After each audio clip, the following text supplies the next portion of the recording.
حضرت سلیمان علیہ السلام اللہ پر یقین کامل رکھتے تھے اور ہر معاملے میں اللہ تعالیٰ پر بھروسہ کرتے تھے۔ آپ علیہ السلام ہمیشہ اللہ کا کرشمہ اور اس کی کارسازی دیکھنے کی کوشش رکھتے تھے۔ ایک مرتبہ کا ذکر ہے کہ حضرت داؤد علیہ السلام کے دور حکومت میں ایک بڑھیا کے ہاں دو مسافر آئے اور کہنے لگے کہ ہمیں بھوک لگی ہے، اگر تمہارے پاس کھانا ہے تو دے دو تاکہ ہم کھا کر اپنی بھوک مٹا لیں۔ پیارے دوستو، ہم کھانے کا معاوضہ ادا کریں گے۔ بوڑھیا بڑی غریب تھی، وہ بولی میرے پاس تھوڑی سی گندم ہے، میں پسوا لاتی ہوں، تم کچھ دیر انتظار کرو۔ کچھ دیر بعد بوڑھیا جب آٹا لا رہی تھی تو راستے میں زوردار ہوا چلنا شروع ہو گئی۔ آٹا ہوا لے کر اڑی، بوڑھیا کے ہاتھ خالی ہو گئے۔ بوڑھیا نے رونا شروع کر دیا۔ اتفاق راستے میں حضرت سلیمان علیہ السلام مل گئے۔ آپ علیہ السلام اس زمانے میں کم سن تھے۔ آپ نے رونے کا سبب دریافت فرمایا تو وہ بولی کہ میں گندم پسوا کر آٹا لا رہی تھی کہ اچانک ہوا چل پڑی، آٹا اڑ گیا۔ آپ علیہ السلام نے فرمایا اس میں رونے کی کیا بات ہے، میرا باپ بادشاہ ہے، جا اس سے فریاد کر۔ بوڑھیا حضرت داؤد علیہ السلام کے پاس فریاد کے لیے گئی۔ حضرت داؤد علیہ السلام نے فرمایا کہ میں کیا کر سکتا ہوں، اللہ کے حکم سے ہوا چلی تھی تو اللہ اگر کوئی انسان ظلم کرتا تو میں انصاف کرتا ہوں، بات کس طرح معاملہ کروں۔ پھر اپنے ایک خادم سے کہا کہ 2 بوری اناج بوڑھیا کے حوالے کرو۔ بوڑھیا اناج لے کر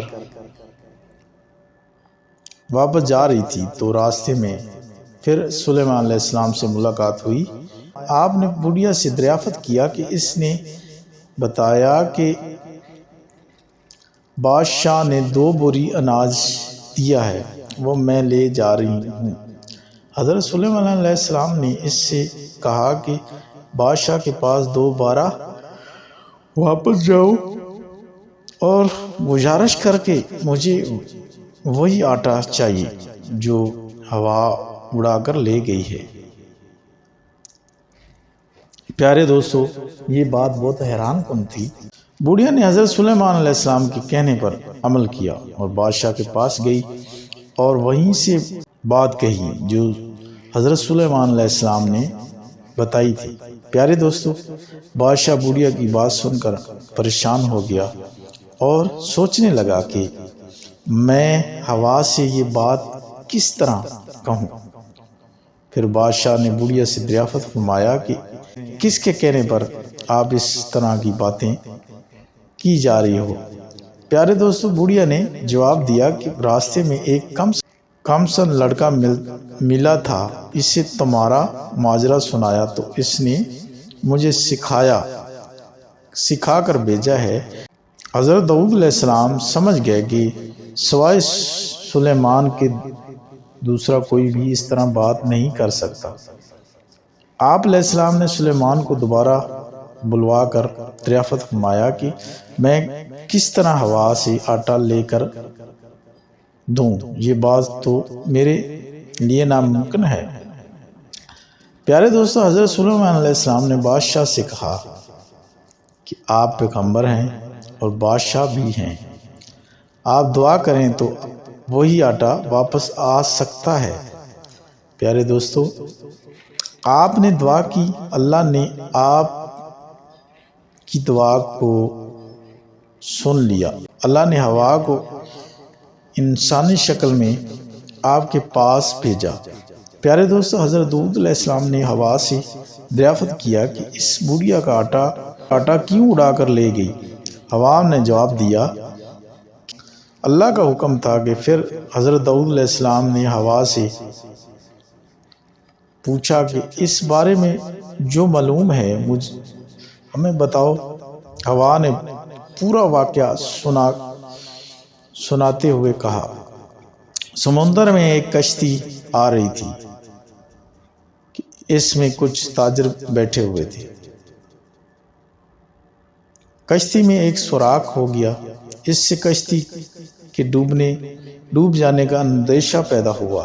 کشتی میں بیٹھے ہوئے تاجروں نے خدا سے مدد مانگی کہ اے خدا، اگر کشتی ڈوبنے سے بچ گئی تو ہم اس کا آدھا حصہ داؤد بادشاہ کے دربار میں پیش کریں گے تاکہ وہ غریبوں میں تقسیم کرے۔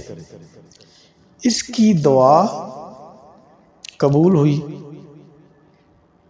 ہوا نے بتایا کہ مجھے حکم ہوا ہے کہ اس بڑیا کا آٹا اڑا کر کشتی کا سوراخ بند کر دو، تو میں نے ایسا ہی کیا۔ کہ گفتگو جاری تھی کہ اسی دوران وہ تاجر بھی نفع کا مال لے کر دربار میں حاضر ہو گئے۔ پیارے دوستو، آدھا مال غریبوں میں تقسیم کرنے کے لیے پیش کر دیا اور حضرت داؤد علیہ السلام نے مال کے 2 حصے کیے، ایک حصہ بڑیا کو دیا اور دوسرا حضرت سلیمان کو بادشاہی دی، کیونکہ ان کی کوشش سے خدا کی مستحل کا راز معلوم ہوا۔ پیارے دوستوں، ملکہ سبا